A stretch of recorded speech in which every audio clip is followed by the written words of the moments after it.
Behind every coin ever minted there is a symbol, and behind every symbol there is a secret. Long before Wall Street, before ledgers or laws, humanity shaped its first religion, wealth. Every transaction was an offering, every coin a prayer struck in metal.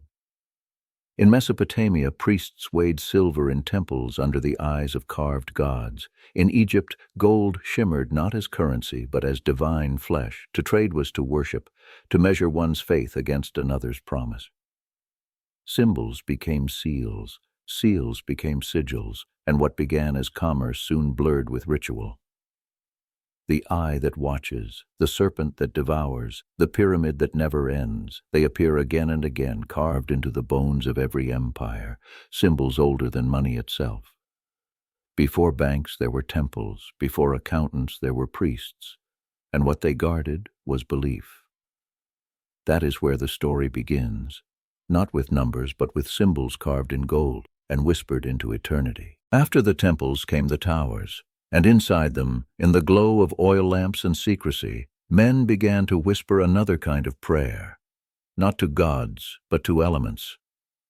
They were called alchemists, philosophers of the unseen, who believed that gold was the perfect soul of the earth, and that through purity, metal could be transformed, just as sin could become salvation.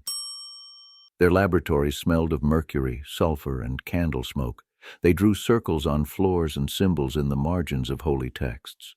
They did not seek wealth. They sought the divine hidden in matter.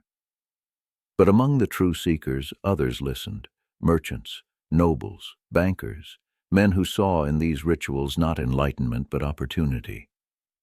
In Florence, a family called Medici learned the forbidden art, how to turn faith into profit.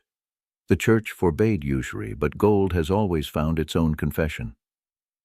They rewrote the scriptures in ledgers, they sanctified interest, and soon the alchemist's furnace burned beneath the banker's desk. The transformation was complete. Gold was no longer divine, it was obedient, and in its reflection, man saw not heaven, but power. The Renaissance gave birth not only to art, but to initiation. Across Europe, the sons of merchants and kings gathered in candlelit rooms, beneath painted ceilings and locked doors, to speak a language older than gold. They called themselves brethren, guardians of sacred geometry, students of Hermes, Solomon, and the stars. They believed that number and proportion were not inventions, but divine revelation.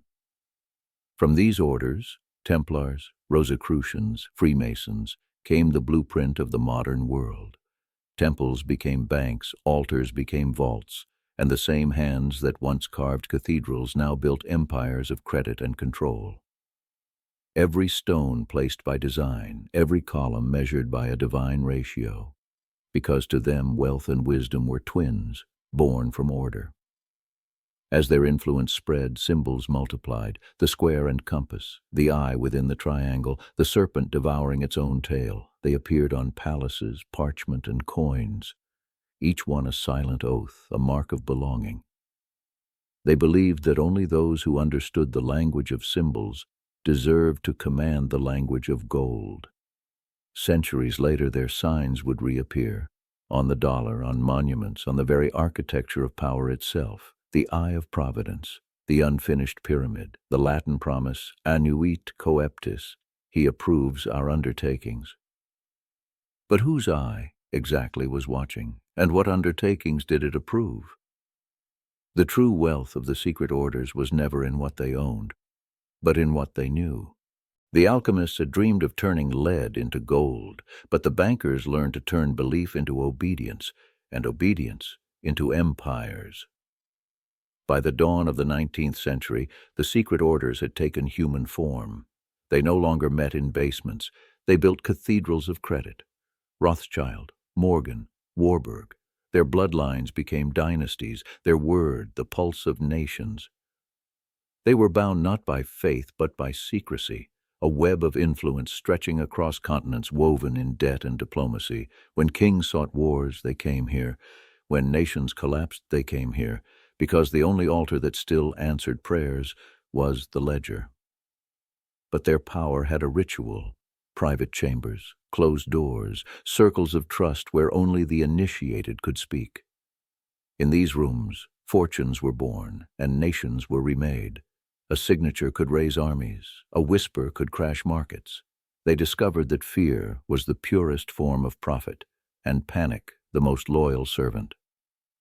It was said that Morgan read the stars before every investment, that Newton, master of reason, died chasing alchemy, that every man of finance eventually faces the same temptation to believe he can command destiny. But the deeper the bargain, the higher the price, because power that flows unseen demands payment in the light. And when belief itself became the collateral, the bloodlines learned that some debts are eternal. The age of kings had ended, the age of creditors had begun.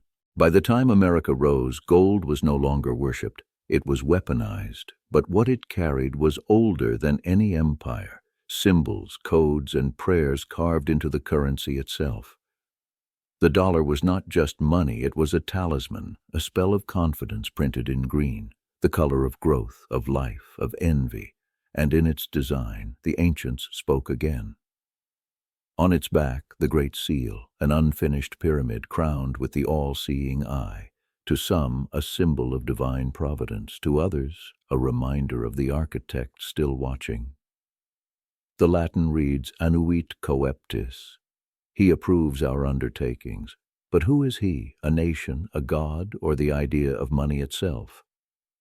The founders who chose these symbols knew their language. They were men of lodges, of compasses and candles. They saw wealth not as material, but as divine favor, a reflection of order, will, and faith. Every dollar became a miniature altar, a daily act of worship that passed from hand to hand. Its true power was never in its ink or paper, but in the belief that it meant something. To this day, that belief sustains the empire, a global faith with no priests, no altars, no prayers, only symbols repeating endlessly in wallets and wire transfers. Money became the world's last religion, and the dollar, its sacred text. The symbols never disappeared. They only changed address. The temples became towers of glass. The altars turned into boardrooms, and the rituals, now whispered through encrypted channels, still begin with the same words, "In God we trust." Inside the world's financial capitals, New York, London, Basel, decisions are made in silence far above the cities they govern, not by kings but by councils with no faces, the old brotherhoods reborn as institutions. The rituals remain, private meetings, closed-door gatherings, numbers recited like mantras, and beneath every projection, every forecast, the same hidden faith, that the system will hold, that belief will endure. They do not use spells, they use signals. They do not summon demons, they summon liquidity, and yet the result is the same. A world moved by forces unseen, obeying laws no one remembers writing. Even the digital age carries its incantations. Every login, every trade, every code, a ritual of faith performed at light speed. Data replaced gold, networks replaced temples, but the question remains the same. Who holds the power to create belief? The eye still watches, not from pyramids but from cameras, satellites, algorithms. It no longer judges souls, it measures transactions, and its new priests wear silicon instead of silk. We like to think the age of magic is over, but the truth is simpler. The spell still works, it just looks like economics now. Every market crash, every rebound, every whisper of fear, it's all the same ritual, repeated for a new generation. The hidden empire stands, built not on blood or gold, but on belief. And like all empires before it, it will fall. Not when the money runs out, but when the faith does. In the end, every empire collapses into silence, not from war, not from famine, but from disbelief. We built gods from numbers, worshipped in banks instead of temples, and traded our faith for a promise called progress. But belief was always the true currency, and once it's spent, nothing holds value. The curse, the bargain, the empire, they were never separate stories, just one reflection, seen through different ages, the mirror of mankind's oldest wish to make faith tangible, to buy eternity.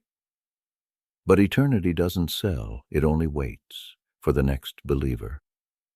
And when he comes, he'll call it something new, not gold, not God, just trust. The end of the first trilogy, Money and Myth.